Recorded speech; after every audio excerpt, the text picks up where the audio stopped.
Everyone, my name is Ali and I want to make a video. It's Ali, not Ali, but it's Ali.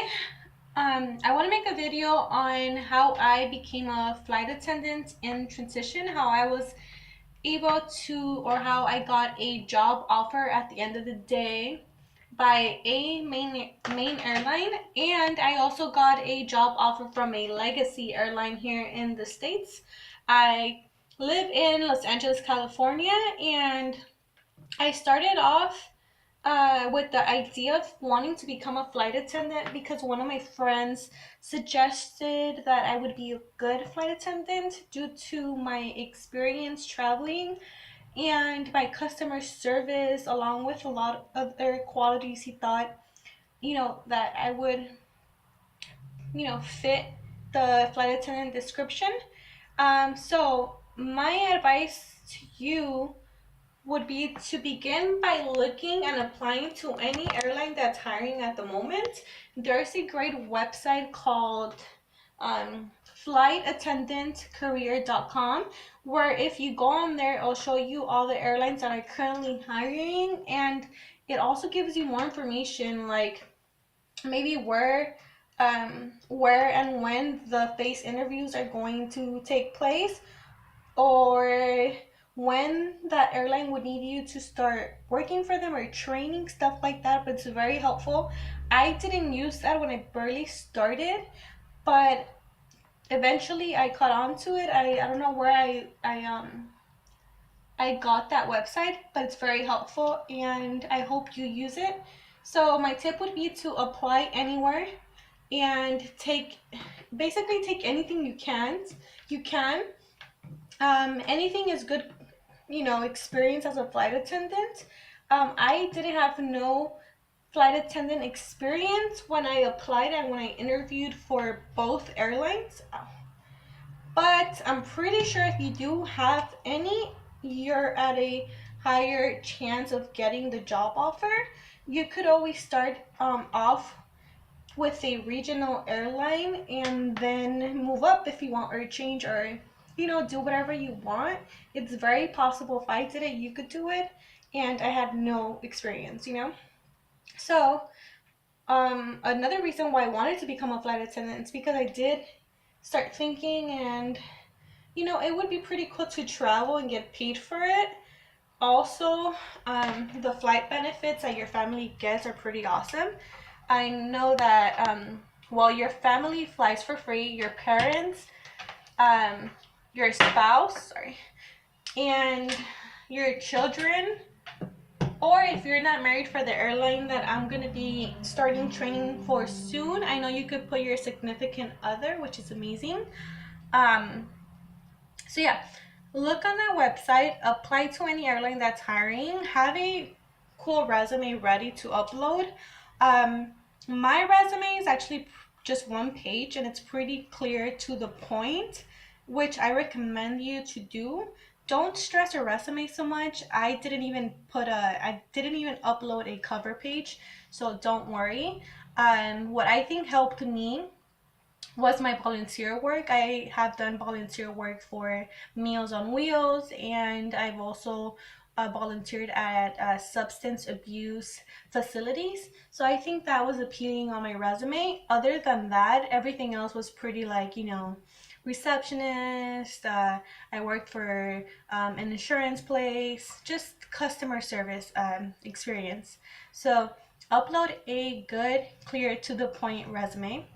The requirements to become a flight attendant are different for our airlines, but mostly you have to be older or 21 and above. You have to be you have to have at least 6 months of experience in customer service, and what else? You have to measure a certain height. But don't worry, I'm 5'2" and I made it both airlines, and one of them being a legacy airline. Um, if you guys are interested in how to get a job or how to pass that face-to-face interview for a legacy airline, which I know everyone wants to work for, let me know and I will do a video for you. But this video is mostly going to be on my experience with the main airline and how I did it with the other main airline and how I did it to get the job, because I'm leaning more towards that route after doing a lot of research and thinking, and that just fits my lifestyle more at the moment. I don't really care about the higher pay or the trips I would be doing. Honestly, I don't want to fly too far away because I rather do that on my own time with my family and loved ones. I have traveled in the past and it was amazing, but now I want to do it with, my boyfriend, my mother, my sister, someone like that. So anyways, that's a whole nother video. I applied for for an airline. I can't say which one it is, but their main colors are black and yellow. If you Google, you know which one I'm talking about.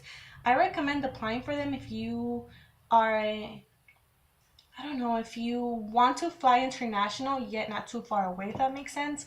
We go to Costa Rica, El Salvador, um, like places like that in America, in Central America and stuff. But you do know where you're going to be based within 3 business days after you get your conditional job offer, which is amazing because with the Legacy airline, they are going to let me know sometime in my training, and I'm not okay with that.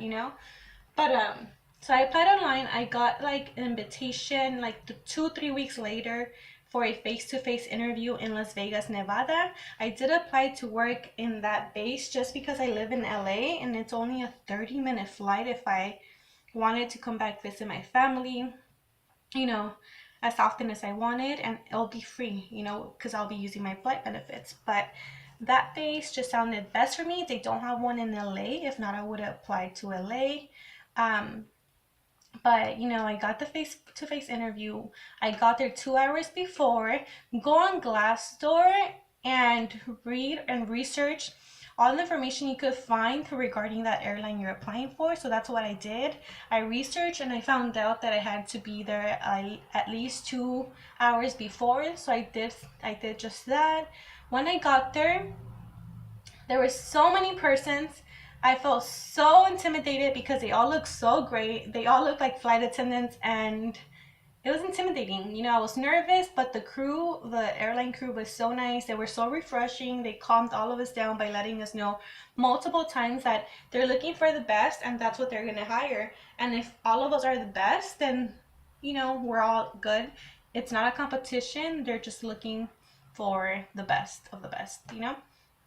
So, having that said, this airline does not pay you or does not fly you to wherever they're going to be held, like holding the face-to-face interview. So, you will have to pay out of pocket. Mine wasn't that big of a deal because I'm so close to Las Vegas. My flight was maybe like $40 at most.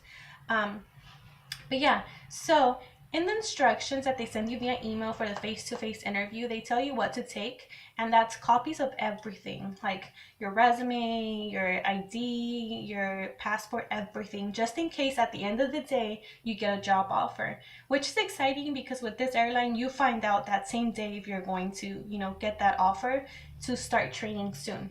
So they did advise that you might stay there till 8 p.m. But if you do stay till 8 p.m., it's not a bad thing because that means that you're getting the job. So you get there at 7 a.m. They start letting you in. They give you a badge with your name. They talk about everything: benefits, reserve, life, base assignment, pay, per diem, everything. And they talk about the company, blah blah. Then they move you to the challenge rooms, um the competition part, I guess, of it. And this part, you do a thing where you go up. They break you up in groups, so it's not as big anymore. It's not like 400 persons, it's maybe like 100. They break you up and they make you go in the front of the classroom, pick a question, you read your question out loud and you answer it. And if you do your research on Glassdoor, you're gonna be okay. These questions are not hard. They're so easy, like, why is your favorite color pink? So just add your personality, smile, look professional. Ladies, do not go with extra high heels or super tight clothes. I know I look like a hoochie right now, but that's because I'm going out with my boyfriend soon. It's Friday night, but don't do this. I did my hair up in a bun. I only did mascara, red lipstick, and a long white collar sleeve shirt with a black pencil skirt, not fitted, stockings, and 2-inch heels. So just make sure you smile when you talk all the time, like Joker status, because it counts, and that's what they want. You're gonna be a flight attendant. You have to be friendly and welcoming, you know. Okay, so you do that, and luckily I passed. Me and all my friends passed. So make sure you make friends. That's so important. Make friends.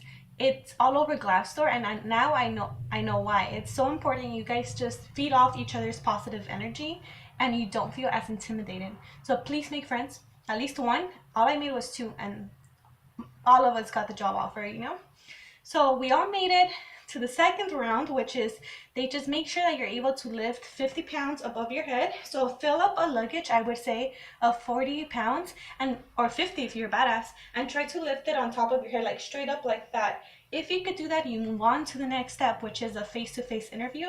By the way, I didn't practice lifting 50 pounds. I totally freaking forgot. I thought that would have come within like training or time, but they make you do it right there and then. But it's not that hard. I'm pretty sure that luggage was like 35 pounds, not 50.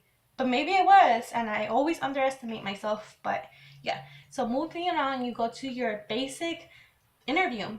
It was a recruiter with a flight attendant. And what makes this even better is that it's in a big ballroom, and in every corner, there's 4 corners, there's a little table with the same thing going on. So it's like two persons interviewing a potential flight attendant. Every corner you could hear in the back all the noise, the background noise, which made me feel more comfortable because I know that I wasn't the only one, and the environment was so lively. There's so much spirit in the air that I just felt good and I wanted to be there. So it's just a basic interview. Make sure your resume is clear to the point, and you just talk to them. It's not even you going over your resume, at least from my experience. I just talked to them. I told them why I wanted to be a flight attendant. That's so important. And if you think it's a hard question, it's really not. My tip to you would just be look at your resume and include it with your person. What I did, if I put my customer service experience and what I learned in school, what I majored in college, which is human service, and I said that I have customer service skills to apply in this field, along with my kind and caring personality, in which I just I studied in school, and I think I carried it within me as a gift of being kind, and it's one of my passions, and that's why I do so much volunteer work in my community, blah blah, and that worked for me. So as soon as you talk to those two, recruiters, let's just call them, you move on to a decision room, they call, and that's when they let you know if you did get it or not. Most of us got it, so please be positive. You will get it if you go in there happy, positive. Try to take it all in, because once it's over, you're gonna look back at it like one of the best experiences ever. And be humble. Don't be overconfident. It's normal to be embarrassed or shy or nervous. It's not normal to go in there with super confidence, cockiness, where it just comes off the wrong way. Be humble. And yeah, so that same day they drug test us and they did a background check, and then they let us go home. Now they asked us where we wanted to be based. They didn't promise us that base, but they told us they'll try their best. And they told us that three business days later, we'll find out where we would be based. And luckily, I got the Las Vegas, Nevada base. And I have to go because I can't go over 15 minutes making a video, or I can't post it. Thank you for watching, and I'll make another video later. I'll talk to you guys later. Once again, my name is Ale, and I'm a flight attendant in transition. Yay, bye.